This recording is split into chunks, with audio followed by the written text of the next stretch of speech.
आज मी तुम्हाला दोडक्याच्या वड्या बनवून दाखवणार आहे। तर एक मीडियम आकाराचा दोडका घेतला होता आणि तो बघा स्वच्छ धुवून पुसून मग हा किसून घेतलेला आहे। किसून घ्यायचं, याचं पाणी वगैरे मी किसलेल्याचं बिलकुल काढलं नाही आणि हे एकदम कवळा होता, ह्याला शिरा वगैरे नव्हत्या।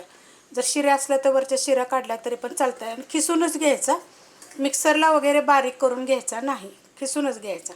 बारीक खिसणीने खिसलाय बघा, हा मी काढून घेते। दोडक्याचा खिस मी काढून घेतलेला आहे। वजनी म्हणाल तर 150 ग्रॅम होता, जास्त घातला तरी पण चालेल, तुम्हाला जास्त हवं असलं तर डबल साहित्य घ्यायचं। एक मुठभर कोथिंबीर घेतलेली आहे, त्याची कवळी कवळी मी देठं सुद्धा घेतलेले, स्वच्छ धुवून पाणी निथळून घेतलेलं आहे।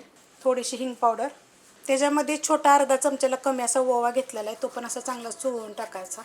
1.5 चमचा मी सफेद तीळ घेतलेले आहेत, छोट्या आकाराचा 1.5 चमचा, मोठ्या आकाराचा 1 चमचा जरी टाकला तरी पण चालू शकतो। आलं लसूण आणि हिरवी मिरची अशी 1 चमचा घेतलेली आहे, तुमच्या तिखटाप्रमाणे तुम्ही घेऊ शकता, पेस्ट जरी टाकली तरी चालेल, पण असं जेव्हा आपण कुटून टाकतो की नाही की त्याची चव छान येते। 1 चमचा भरून मी म्हणजे 1.5 चमचा म्हटलं तरी चालेल जिरे धने पावडर, त्यात टाकायचे आपल्याला थोडीशी हळद, चवीप्रमाणे टाकायचे मीठ, सपाट वाटी बेसन पीठ, 1 मोठा चमचा भरून मी हे तांदळाचं पीठ घेतलेलं आहे। आता त्यात काय करणार आहे मी, ते अख्खं जिरं टाकणार आहे मी थोडंसं, पण त्याला काय करायचं असं जरा चोळून घ्यायचं। जिरे पावडर टाकली ना तरी सुद्धा थोडंसं जिरं टाकायचं, त्याला लगेच पाण्याचा वापर करायचा नाही आहे, जर लागलं तर करायचं, कारण जे दोडका असतो ना तो आपण खिसला का नाही की त्याला पाणी सुटतं। पाण्याचा वापर बघा मी थोडासुद्धा केलेला नव्हता, त्यातच मी असं दाबून दाबून चांगलं मिक्स करून घेतलेलं आहे। दोडक्याची भजी, दोडक्याच्या खूप रेसिपी मी अपलोड केलेल्या आहेत वेगवेगळ्या पद्धतीने, पण तुम्ही एकदा वडी करून बघा अशा पद्धतीने। आता तुम्हाला हे थोडंसं सांगते, एक छोट्या आकाराचा म्हणजे एक मिडियम आकाराचा बटाट्याची साल काढायची, खिसायचा, स्वच्छ धुवायचा, चांगला पिळायचा, ह्याच्यात टाकायचं आणि कालवून बनवायचं, खूप मस्त होतं बरं का। ते एकदम थोडंसं पाणी टाकायचं आपल्याला, जास्त टाकायचं नाही, नाही तर पातळ होईल, म्हणजे गरजच पडत नाही, पण थोडंसं टाकायचं। अशा पद्धतीनं बघा झालेलं आहे। आता हे उन्हाळ्याच्या दिवसामध्ये जर जेवण जात नाही काय नाही तर असं थोडंसं वेगवेगळं काहीतरी करून खायचं, खूप चविष्ट लागतं आणि आपल्या शरीराला पण हे दोडका खाल्ल्याला चांगला असतो। जास्त जाड जाड करायचे नाहीत, ह्या सोड्याचा वगैरे वापर नाही करायचा, तुम्हाला हवा असला तर तुम्ही करू शकता असं एवढ्या आकाराचे, जास्त मोठे पण नाही आणि जास्त छोटे पण नाही।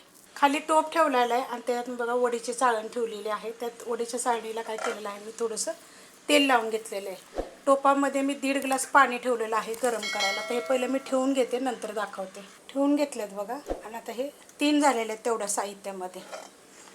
झाकण ठेवणार आहे आणि एक 15 मिनटं मी शिजून देणार आहे मीडियम गॅसवर। 15 मिनटं बघा शिजल्यानंतर मी खाली काढून घेतल्या होत्या, थंड होऊन द्यायच्या, हे तर थोडंसं गरमच आहेत। प्लेटमध्ये मी काढून घेतलेली आहे, ह्याला आपल्याला तुम्हाला जसं आवडीनुसार तुम्ही कापू शकता, गोल कापल्या चालतील, थोड्याशा तिरक्या कापल्या तरी पण चालतील। तुम्हाला एक दाखवते बघा किती मस्त झाली, जाळीदार आतून पण बघा।